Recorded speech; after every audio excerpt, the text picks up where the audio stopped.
Hello everybody, my name is Greg and I am the Specialist Mental Health Practitioner with One You Surrey.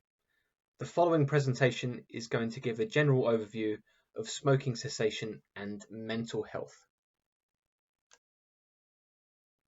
So, the aims of this presentation. The presentation will examine the link between mental health and smoking, why smoking is a problem for mental health patients, the benefits of quitting smoking, why do people continue smoking, do smokers want to quit, what stop smoking medications are currently available, the role of e-cigarettes, the challenges ahead, and finally, the role of One You Surrey's stop smoking support. This table looks at smoking prevalence among adults in England, and it shows there's an estimated 40.5% of adults with a serious mental illness are smokers. This is more than twice the rate of the general population, which stands at 14.5%. So these rates vary greatly across the country, and in some local authorities, smoking rates among people with serious mental illnesses are over 50%. And this includes places like Kingston upon Hull, Southampton, and Manchester. Some of the lowest rates can be found in Harrow, Redbridge, and Barnet at around 30%, but even here, the rates are nearly twice as high as the average adult population. Although smoking in the general population has declined steadily since the 1970s, it's remained very high amongst those with mental health conditions, with higher smoking prevalence rates attached to more severe mental health conditions. The blue line in this graph shows the smoking prevalence among adults in England, while the yellow line shows the prevalence of adults with a long-term mental health condition. While the decrease in both lines is clear, the prevalence among mental health smokers remains substantially higher. Rather alarmingly, a third of all cigarettes smoked in England are smoked by people with mental health conditions. Smoking causes people with severe mental illness to die on average 17 years prematurely due to lung conditions, heart diseases, vascular diseases, and strokes, as well as smoking causing 27% of all cancer deaths. So in summary of the problem, people with mental health issues have significantly higher rates of smoking. The association between mental health and smoking becomes stronger relative to the severity of the mental health condition, with the highest levels of smoking found in psychiatric inpatients. As a result of high smoking rates, people with a mental health condition have high mortality rates compared to the general population. Smoking is the single largest contributor to mental health patients' 10 to 20 year reduced life expectancy. It is not clear whether smoking is the cause or effect of mental health conditions. However, there is evidence to suggest that smoking could act as a trigger for mental ill health. Smoking and mental health myths. These are three common myths that we hear and read about from both patients and staff members that really need to be better understood. Number 1. Smoking calms people down and makes them feel less stressed. Number 2. Patients' mental health will deteriorate when they stop smoking. 3. Smoking reduces symptoms and side effects of psychosis. So, to dispel those myths and separate fact from fiction. Number 1. Smoking does not calm or de-stress. It only removes withdrawal symptoms temporarily. Smokers with and without mental disorders think that smoking provides mental health benefits. They may be confusing the ability of cigarettes to get rid of nicotine withdrawal symptoms as a beneficial effect on their mental health. Smokers may become irritable, anxious, or depressed when they have not smoked for a while, and these feelings are relieved by smoking. Nicotine is actually a powerful stimulant similar to caffeine, so has no calming effect whatsoever apart from the body's relief in receiving the drug it craves. Number 2. Quitting smoking can boost mental health as well as physical health. Research shows that alongside the physical health improvements associated with quitting smoking, mental health can also be improved. Evidence shows that stopping smoking is associated with reduced depression, anxiety, stress, and improved positive mood and quality of life. Stopping smoking also often results in a reduction of psychotropic medications as smoking increases the metabolism of these drugs. This can lead to a reduction in side effects associated with these medications. Number 3.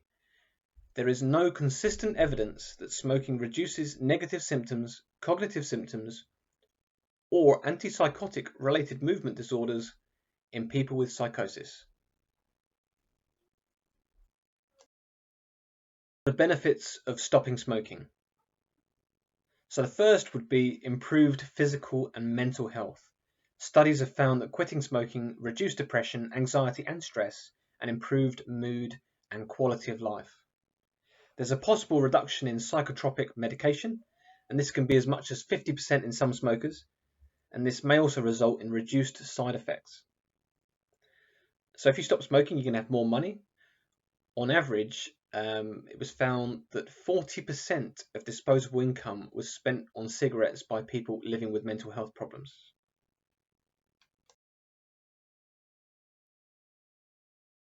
So many negative aspects attached to smoking and so many benefits of quitting.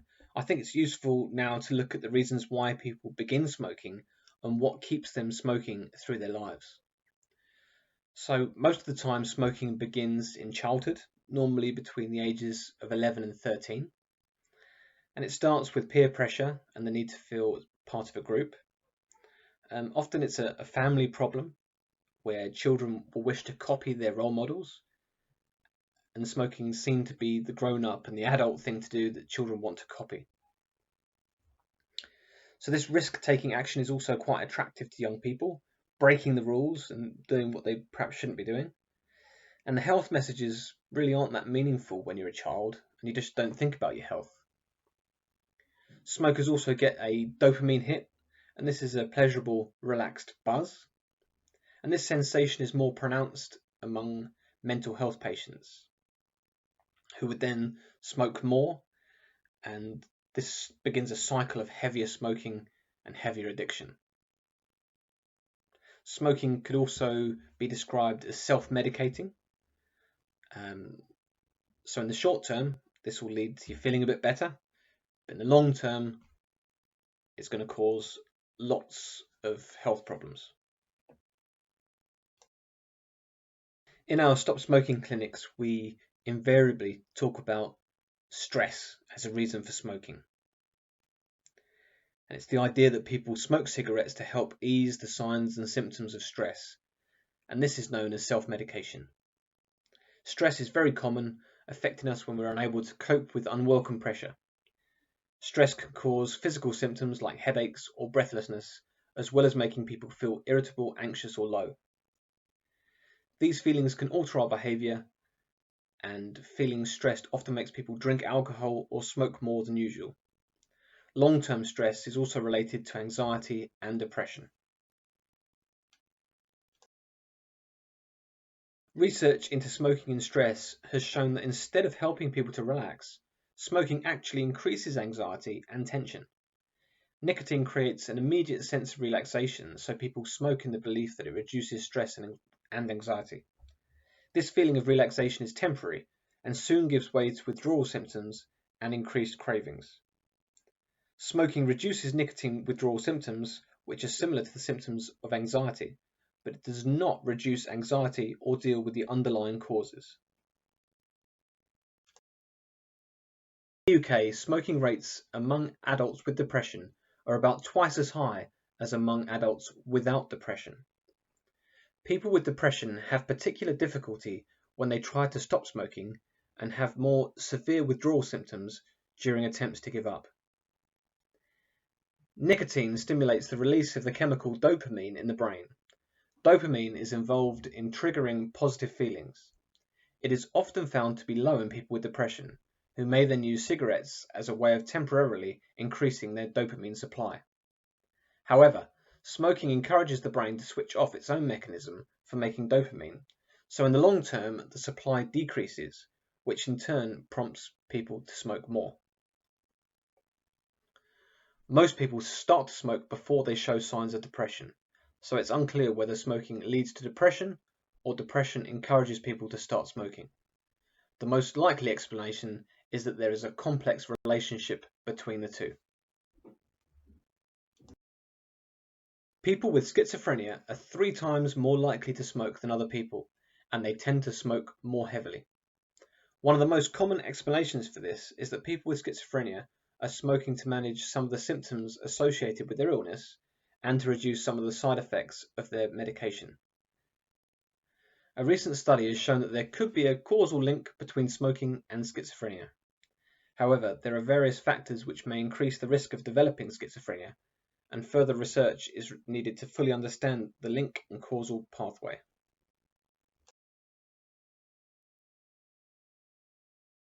So why do smokers continue to smoke? Is it the addiction to smoking? Is it the addiction to nicotine? Is it more about the habit or the behavior of smoking? I would say it's more likely a combination of all of the above. There's actually quite a lot going on inside a cigarette, and tobacco smoke actually contains over 4,000 different chemicals and toxins, which include rat poison and chemicals to keep the cigarette burning longer. There are 3 main categories, and these are carbon monoxide, tars, and nicotine. Nicotine is very important when we talk about smoking because it's the chemically addictive aspect of tobacco and gives smokers withdrawal symptoms when they do not have enough of it. So nicotine binds to receptors in the brain that stimulate dopamine release. This results in the satisfaction associated with smoking, and a drop in nicotine levels leads to craving and withdrawals. Smoking is still such a big problem in England because 50% of smokers will die from the habit. 78,000 people each year die in the UK from smoking. Smoking is linked with 50 serious health conditions. And smoking damages both the smoker and those around them. So the good news is that 7 out of 10 smokers report they want to quit. Many smokers are making spontaneous quit attempts, but only 1 to 3% of smokers quit without help. Even a brief intervention triggers a quit attempt in about 40% of smokers, but it's these stop smoking services that have much higher success rates. This data is really interesting as well and shows the different quit rates at 1 year following different types of treatment. So brief advice from a GP. 70% of smokers took this brief advice from a GP, but only 1% of them quit at 1 year. Medication without specialist support was taken up by 13% of smokers, but only 9% quit at 1 year. Medication plus specialist behavioural support was taken up by only 2% of smokers, but 20% of them quit at 1 year. So this shows that having specialist behavioural support plus medication is the best way to quit.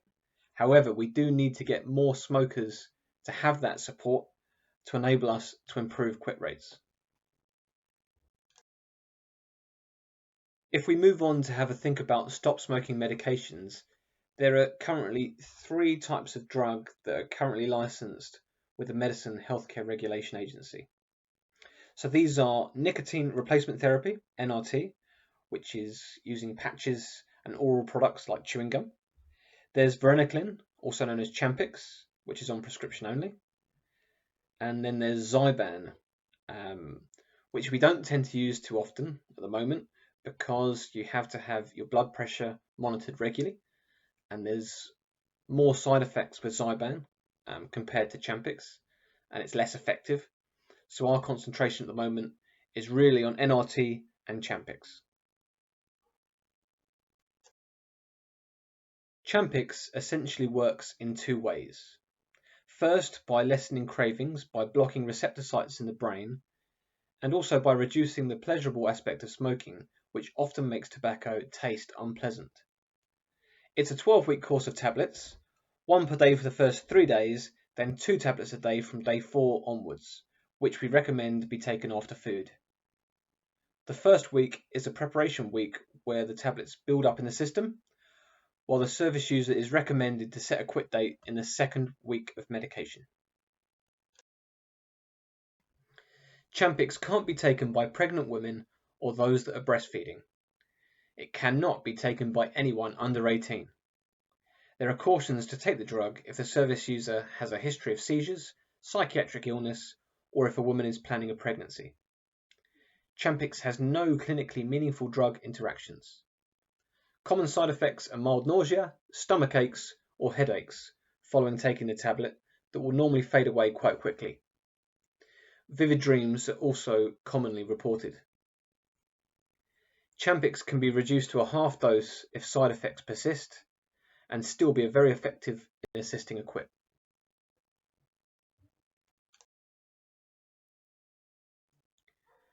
Following the largest comparative randomized controlled trial of approved smoking cessation medications, the E-CIGS study, it was found that the use of varenicline in patients with or without a history of psychiatric disorder was not associated with an increased risk of serious neuropsychiatric adverse events in the composite primary endpoint compared with a placebo. Following the E-CIGS study, the black triangle has since been removed from Champix by the MHRA, but despite of this, there are still common misconceptions about Champix in that it's perhaps unsafe or cannot be used with mental health patients, which is quite untrue. Caution is needed, like with all stop smoking patients, and the stop smoking advisor will need to monitor the service user closely and also ensure that medications are being taken correctly. We have to bear in mind that if the service user were to quit, the mental and physical health advantages will be huge, while the course of Champix will be for only 12 weeks and not a permanent measure. Next, we move on to nicotine replacement therapy, NRT, which doesn't have anywhere near as many side effects associated to it as Champix, but there are different problems with NRT. NRT covers a range of products that deliver therapeutic or pure nicotine to relieve the withdrawal symptoms of smokers. So it works in a completely different way from Champix. The biggest problem with NRT is that for most smokers, they do not use enough of it for long enough. And the Cochrane review showed that NRT approximately doubled long-term abstinence rates compared to a placebo. So it's still very effective. To understand nicotine replacement therapy, we have to think about how nicotine affects the smoker in their body. So this graph looks at 7 hours of cigarette smoking. So at 9 o'clock, the smoker wakes up, has their first smoke, and the nicotine level shoots right up, and then it rapidly declines.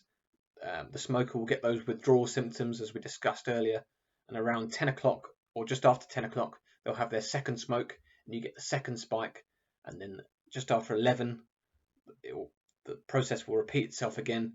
As you can see, the nicotine level gradually builds up throughout the day, having these spikes and troughs. So it'll be the nicotine withdrawal kicking in, and the smoker having a smoke to feed that nicotine withdrawal, and then the nicotine drops. This graph shows roughly an hour period, and the highest mountain there, if you like, shows a cigarette. So the nicotine level jumps right up and gradually subsides. So for a smoker, the quickest and most effective way of putting nicotine in their body is through smoking. So the quickest method that we have, the quickest product that we have, should I say, is the mouth spray, which comes roughly halfway up from a cigarette and then subsides. The next line down would be using the nicotine gum or the inhalator or the tablet. And right there at the bottom is the patch. So the patch works at a very low level, just giving a consistent low level of nicotine throughout the day. So when we say that patients perhaps struggle by not getting enough nicotine replacement therapy, you really do need to use a lot of it to get even anywhere near the same amount of nicotine as a cigarette. And this is why we recommend using a combination of therapies, which would be a patch plus an oral product like a spray or a gum, and using the two together in combination has proved to be far more successful. To reiterate, the standard treatment is a combination of nicotine patch and a faster acting form of NRT, like a mouth spray or a chewing gum.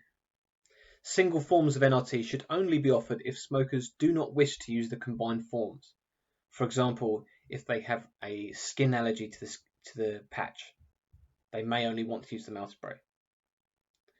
There are no clinically relevant interactions between NRT and other medicines. Smoking cessation itself may require the adjustment of some drug therapy. NRT should be given for a minimum of 8 to 12 weeks. Long-term NRT use. Smokers can use NRT for as long as is helpful for them.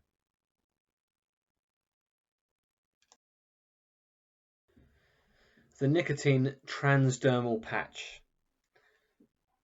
So it comes in two forms, a 16-hour patch or a 24-hour skin patch. Sometimes sleeping with a patch on can give sleep interruptions and weird dreams. So we normally recommend a 16-hour patch that you put on in the morning and take off before going to bed. It's got to go on clear skin if possible, and usually sits on the shoulder being the most comfortable position. And you move the site every day, so it's not always on the same area of skin where it might get irritated in time. It's a 10 to 12 week duration of treatment, and it works by giving a steady and slow dose of nicotine to the bloodstream via the skin. In combination with the patch, you could use a nicotine mouth spray.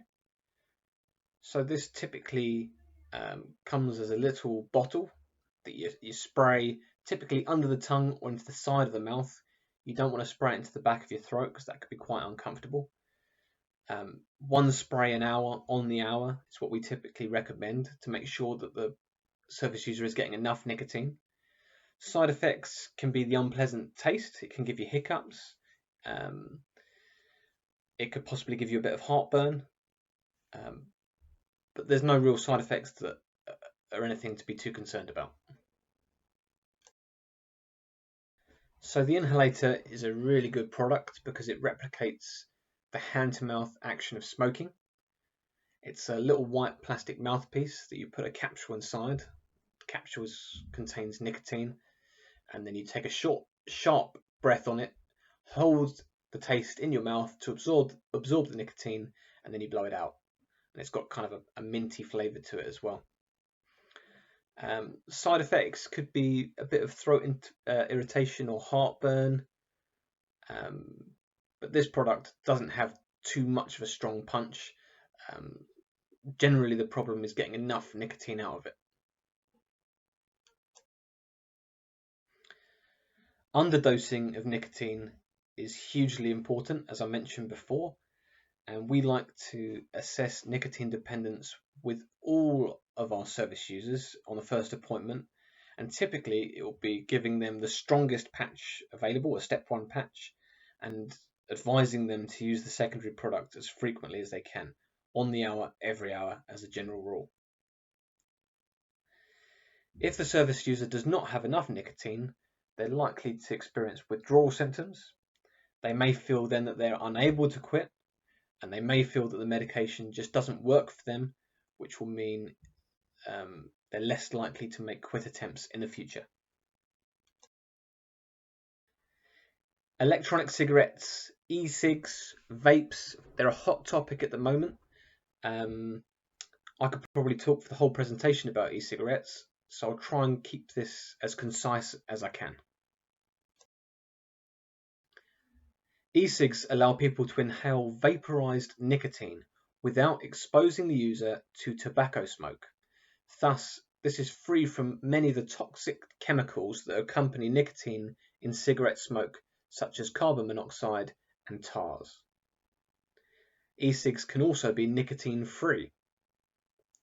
Although vapes are not completely risk-free, the available evidence shows them to be far less harmful than smoking.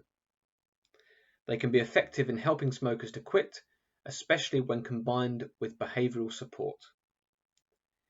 E-cigs are currently not covered by smoke-free legislation, and there is no evidence that passive exposure can cause harm to other people with pre-existing respiratory conditions. The most recent NICE guidelines for health professionals states the following. For people who smoke and who are using or are interested in using a nicotine-containing e-cigarette on general sale to quit smoking, explain that although these products are not licensed medicines, they are regulated by the Tobacco and Related Products Regulations of 2016. Many people have found them helpful to quit smoking cigarettes. People using e-cigs should stop smoking tobacco completely because any smoking is harmful. The evidence suggests that e-cigs are substantially less harmful to health than smoking, but are not risk-free. The evidence in this area is still developing, including evidence on the long-term health impact. In the short term, it's been suggested that e-cigarettes are 95% better for you than burning tobacco. So these can be beneficial for mental health patients as vaping replicates smoking better than any other product, including NRT. So if they are going to vape, it's also recommended to get them from a reputable high street shop rather than buying them from somewhere on the internet where they could be coming from anywhere. So one of the complications to stopping smoking can be the changes to medication blood levels. Stopping smoking can result in an increase in blood levels of some medications. Interactions are caused by components of tobacco smoke, not nicotine or nicotine replacement therapy.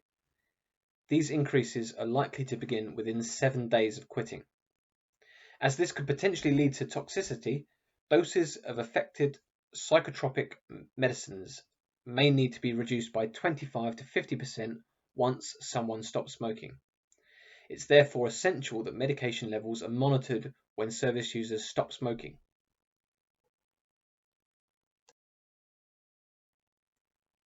Any person who is taking one of the medications listed in this slide and wants to quit smoking or is restricted from smoking their usual cigarette intake should be regularly monitored to ensure there are no adverse effects from their prescribed medication and have their dose altered accordingly.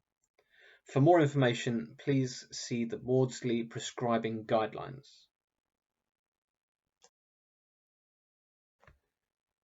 From what we've discussed so far in this presentation, the key challenges ahead then are that we know there's a high prevalence of smoking amongst the mental health community, and we know the dangers attached to it.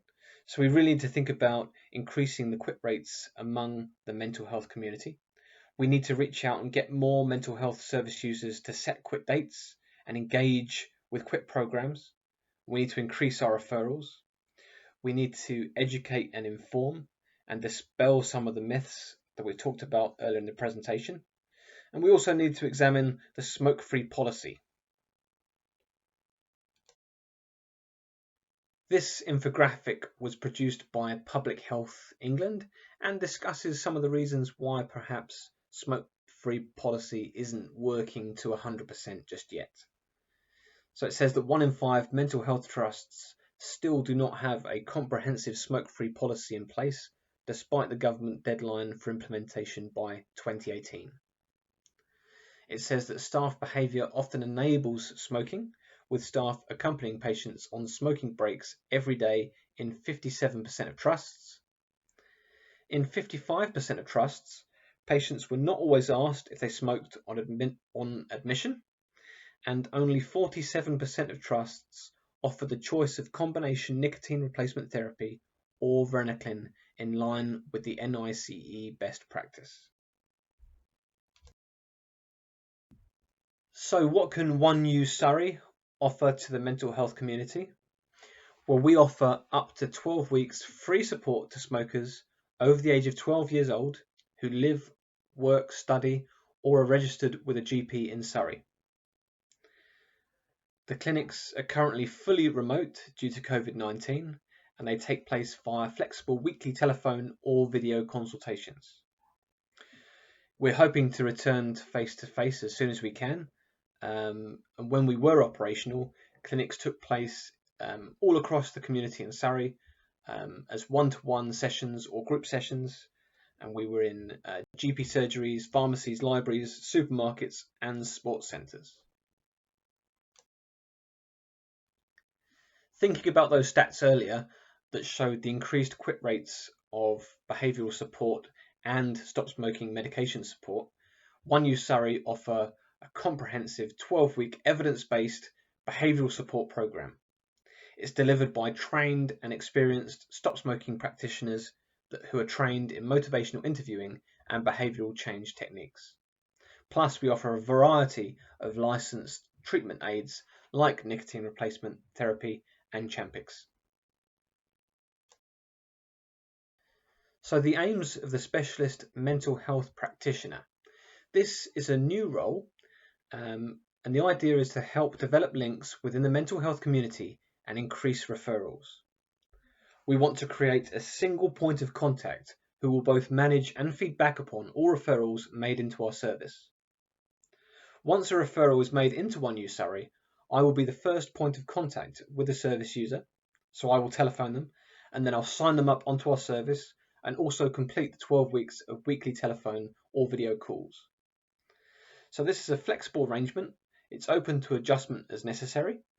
I will try to be as flexible as I can with the service user and call them around their treatments. I'll call them at the time of day that suits them and the day of the week that suits them. And the idea is by being that single point of contact, I'll be able to build stronger rapport with the clients, to keep them on our program and to improve future quit rates. We have opened up our referral pathways and there's now several ways to refer into our service. So self-referral can be done by calling us on 01737 652 168, or you can text us on 07494 681 070. You can visit oneyousurrey.org.uk to either self-refer or to refer a patient. You can go to the Healthy Surrey website and complete the referral form there. You can email us on s.smoking@nhs.net, or in the GP surgery setting, you can use EMIS or System 1 with the auto referral populating template. So the National Centre for Smoking Cessation and Training run a comprehensive list of training modules on their website www.ncsct.co.uk. On there you can do mental health stop smoking. There's VBA on smoking for pregnant women. There's pregnancy and smoking cessation. VBA on second-hand smoke, promoting smoke-free homes and cars, and stop smoking medication. So if you want to get trained in stop smoking, it's well worth going onto the website and having a look around. Okay, so that concludes this presentation. Many thanks for listening. I realise I've gone through quite a lot of information quite quickly, so if you have any questions about any of the slides, I'd be very happy to answer them right now.